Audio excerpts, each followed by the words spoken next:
በአዲስ አበባ በደረሰ የመኪና አደጋ የሁለት ሕፃናት ሕይወት አለፈ።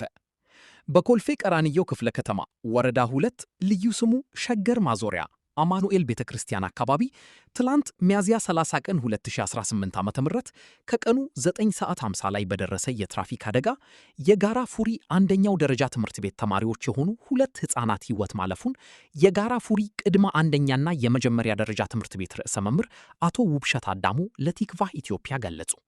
አደጋው የደረሰው ከካራ ወደ ጀሞ በሚወስደው መንገድ ላይ ትምህርት ቤቱ በሚገኝበት ዳገታማ ስፍራ ሲሆን አንድ አይሱዙ የጭነት መኪና ወደ ውሃ ልማት በሚወስደው መንገድ ላይ እየተጓዘ እያለ በፍሬን ብልሽት ምክንያት ወደ ኋላ ተመልሶ ተማሪዎችን በመግጨቱ ነው። አደጋው የተከሰተው ተማሪዎች ከትምህርት ቤት በወጡ በ5 ደቂቃ ልዩነት ውስጥ መሆኑ ታውቋል። አደጋው የተከሰተው ተማሪዎች ከትምህርት ቤት በወጡ በ5 ደቂቃ ልዩነት ውስጥ መሆኑ ታውቋል።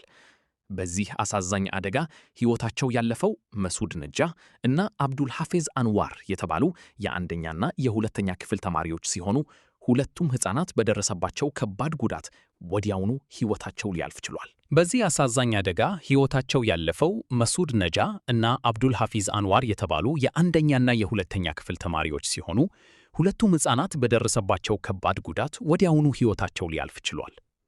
ሕፃናቱን የገጨው አሽከርካሪ ለፖሊስ እጁን የሰጠ መሆኑን ተረጋግጧል። የትላንትናውን ዕለት የፖሊስ የፎሬንሲክ ምርመራ የተከናወነ ሲሆን የሁለቱ ተማሪዎች የቀብር ሥርዓት ዛሬ መፈጸሙን ርዕሰ መምህሩ ለቲክቫህ ኢትዮጵያ ገልጸዋል። አቶ ውብሸት ባጋጠመው አደጋ የተሰማቸውን ሐዘን በመግለጽ በአደጋው ልጆቻቸውን ላጡ ቤተሰቦችና ለትምህርት ቤቱ ማኅበረሰብ አባላት መጽናናትን ተመኝተዋል። ቲክቫህ ኢትዮጵያ አዲስ አበባ ግንቦት 1 ቀን 2018 ዓ.ም